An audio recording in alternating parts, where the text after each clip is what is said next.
Hi,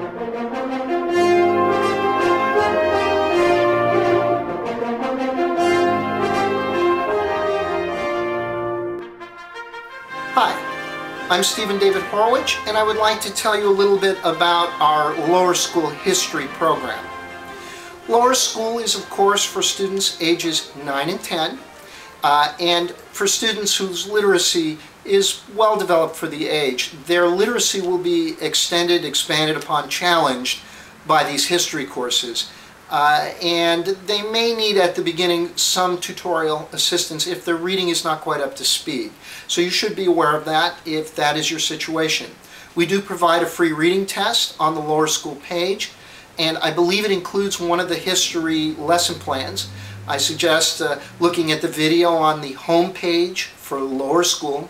On the left-hand column you'll see, I believe it's on the left-hand column, you'll see a video that explains the reading test, and the reading test will be available to you just below the video. Back to history, we have 16 lower school history courses. History is to be done every day. The school year is approximately 180 days.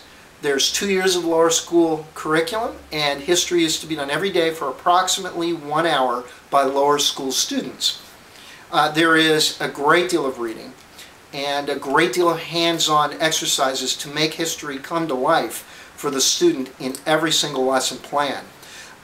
We start with a course in prehistory, and if you are, we are a secular curriculum, and if you feel that the world is 6,000 years old and not any older, you may want to skip the prehistory course and start with the second course, which begins discussing civilization.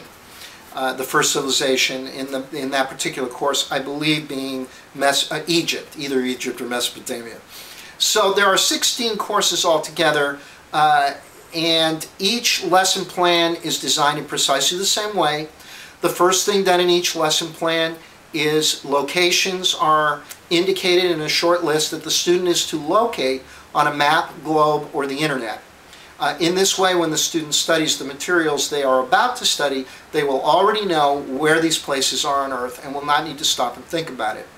The second step in each lesson plan is a list of words, each one given a single definition, that definition being exactly applicable to the materials the student is about to study.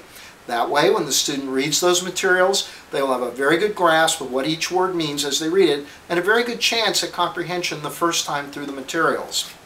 The third step in each lesson plan are the study materials themselves.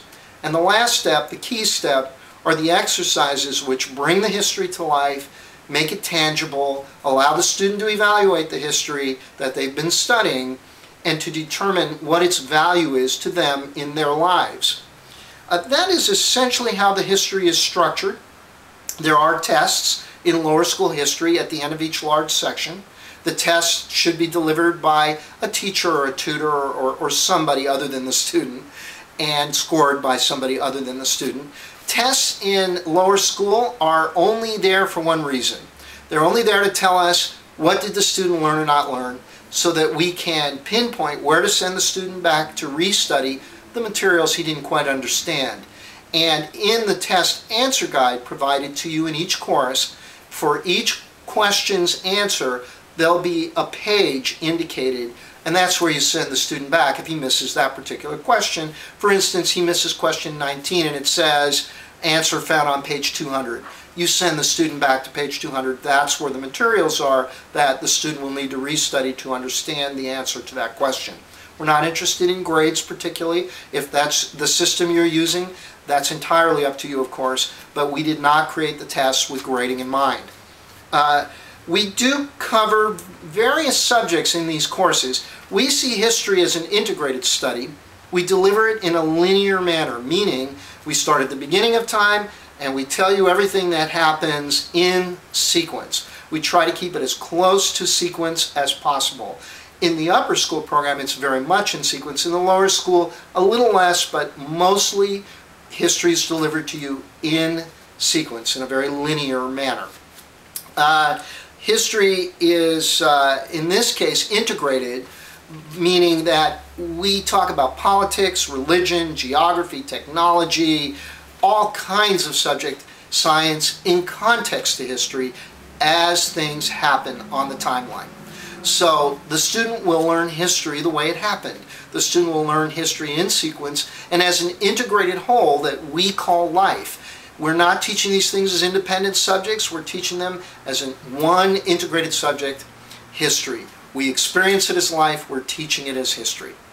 Well, I hope that tells you a little bit about our lower school history program. I hope you'll take a look at the individual samples on the site for each course and consider our lower school history for your student. Thank you very much.